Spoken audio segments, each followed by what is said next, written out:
Grazie, ringrazio anch'io Condifesa per averci invitato, dato l'opportunità anche quest'anno di presentare alcune nuove esperienze per quanto riguarda alcuni nostri prodotti. In particolare parlerò di alcune esperienze con gli insetticidi Kestrel e Caimo e poi alcuni aggiornamenti, alcuni riferimenti per quanto riguarda Fulatinam e in particolare Nando Maxi, che è il nostro formulato. Kestrel e Caimo, una coppia vincente contro gli insetti dannosi. Abbiamo visto in questi anni alcuni insetti stanno creando sempre più problemi e su questi abbiamo fatto alcune prove di cui voglio darvi alcuni aggiornamenti. In particolare Nufarm si occupa di sviluppare formulazioni originali, formulazioni migliorate, e per quanto riguarda l'acido ipriti la nostra proposta è Kestrel. È una formulazione concentrata a 200 grammi litro che si caratterizza per avere al suo interno dei coformulanti, in particolare dei solventi, che vanno a migliorare l'adesività del prodotto sia agli insetti che alle cere della vegetazione, e quindi ne favoriscono la penetrazione e l'attività isticida diretta per contatto, ma anche la penetrazione all'interno della foglia e quindi l'attività sistemica, che chiaramente è legata a quanto precipitativo riusciamo a far entrare all'interno della foglia.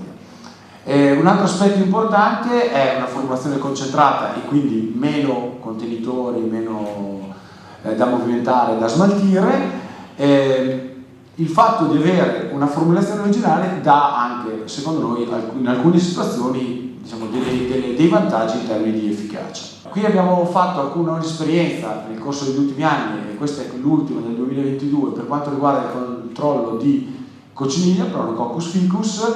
Eravamo in una situazione con un'infestazione media, ma abbiamo anche altre prove a supporto. Stiamo andando verso l'estensione di impiego del Kestrel anche su cocciniglia, quindi attualmente abbiamo solo cicalina e lobesia, ma in futuro avremo anche cocciniglia. E qui in questa esperienza fatta con Agrea vediamo come un trattamento di Kestrel alla migrazione della seconda generazione ha comunque dato un'efficacia, direi, in linea con il miglior standard di riferimento, che oggi è lo spirotetranat. Pensando al futuro, possiamo pensare di avere comunque un'alternativa interessante, sarà in futuro Kestrel anche per questo target. Passiamo ora sul discorso della cicalina, Scaphoidotitanus, che tanti grattacapi ha dato lo scorso anno. Noi avevamo una prova con Agrea, anche in questo caso avevamo proposto inizialmente un solo trattamento di Kestrel. C'eravamo in una situazione con una fortissima infestazione, parliamo di, come potete vedere, 90 neani su 100 foglie. In alcune foglie c'erano anche, abbiamo rilevato, avuto rilievo anche 4 o 5 individui, e in questa foto ne potete scorgere 3, è un po' sfocata, ma ce n'erano 3 sulla foglia. La situazione di forte pressione, un trattamento di Kestrel a 7 giorni già aveva controllato oltre il 90%, che, considerando che si trova nei polloni, difficoltà di bagnatura, è un ottimo livello di controllo. A livello della provincia di Verona era stato dato l'indicazione anche per un secondo trattamento, e siamo intervenuti con il Caimo, e dopo il trattamento con il Caimo siamo andati a rifare il controllo, e effettivamente eravamo arrivati a un'efficacia totale, un 100% con un'infestazione di questo genere, e i testimoni nelle piante di fianco che invece continuano ad avere una presenza molto elevata. Quindi un'elevata efficacia contro Scaphoidotitanus. Il dubbio è stato quello di andare a misurare anche in condizioni critiche, quindi quelle di laboratorio. L'abbiamo fatto con la fondazione Edmund Mack di San Michele all'Adige, dove abbiamo visto, in questo caso sulle neanidi abbiamo testato il solo Kestrel, e abbiamo visto che, andando a verificare l'efficacia del prodotto inserendo le neanidi 3 giorni dopo il trattamento, il controllo è stato subito del 100%, andando a inserire dopo 7 giorni al primo rilievo, al primo giorno, vedete l'efficacia è già oltre il 70%, e poi man mano andiamo avanti, superiamo il 90 a 3 giorni e andiamo comunque al 100% di controllo. Quindi un ottimo controllo anche in situazioni controllate.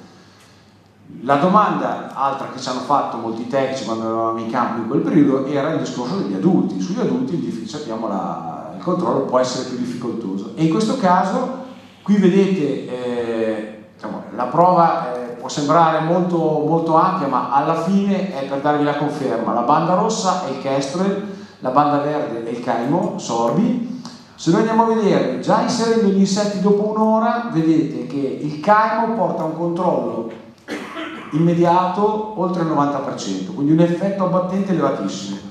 L'Acetaminoprid ha un effetto abbattente un po' più limitato, diciamo al 50%, però dopo 3 giorni, quando le neanidi vanno anche a suggere la linfa dove il prodotto intanto sta entrando, vedete che rapidamente andiamo verso il 100%. Se poi noi andiamo avanti e vediamo, inserendo gli insetti dopo 3 giorni, vedete che il controllo è già molto elevato al primo giorno, sia per il Kestrel che per il Caimo. Andando a inserire gli insetti dopo 7 giorni, si mantiene l'elevato controllo dell'Acetaminoprid del Kestrel che conoscevamo, ma ancora il Caimo continua ad avere un elevato effetto di controllo anche a 7 giorni. Quindi molto interessante secondo noi i risultati di efficacia di queste due formulazioni. Come sapete, l'amlodipine è stata inserita a livello dei disciplinari da quest'anno per il discorso dello scafoideo. Voglio però ricordarvi quelle che sono magari le differenze tra le formulazioni. Vi farò vedere. Qui un'altra esperienza su Rasmonero vulnerata, in questo caso eravamo in pre-raccolta il 3 di settembre, avevamo una prestazione importante, oltre 1,2 individui per 100 su foglia, vuol dire 120 individui su 100 foglie, a confronto di un piretro naturale che sappiamo ha un potere battente, anche trattando di sera, anche acidificando, comunque che arriva intorno al 70% e che poi a 7 giorni tende a calare intorno al 50%, il Caimo alla dose minima di 150 grammi etto, 15 grammi ettolitro, sono 7,5 grammi di sostanza attiva, quindi veramente poco principio attivo, vediamo come abbiamo avuto un controllo iniziale elevatissimo e si mantiene anche a 7 giorni ancora. Quindi un prodotto con delle performance molto importanti. Ma da cosa derivano queste performance? Derivano dal fatto che la formulazione Nufarm è originale e diversa da tutti gli altri aminosolutrini sul mercato. La formulazione è la cosiddetta Sorbi Technology e consta del fatto che noi prendiamo la lambda-cialotrina, che è una sostanza attiva insolubile in acqua, quindi avrebbe difficoltà a disperdersi, e la andiamo ad unire con dei solventi organici e dei coformulanti. Quindi otteniamo un formulato EC, e voi ricordate come sugli insetti gli EC siano sicuramente più abbattenti, abbiano un effetto migliore. Andiamo poi a unire un inerte solido e creiamo un granulo. Quando il prodotto si va a sciogliere in acqua, innanzitutto in pochissimo tempo si disperde completamente, quindi già in 20-30 secondi il prodotto è completamente dissolto senza solidi, diciamo, residui. In più si libera nell'acqua l'EC e andiamo a distribuire un prodotto EC, quindi che si fissa alle cere e ha una certa persistenza, ma che va anche ad aggredire il corpo degli insetti ed ha una bassa tensione di vapore. Quindi da qui la differenza di efficacia, diciamo, di Caimo rispetto magari ad altre lambda-cialotrine.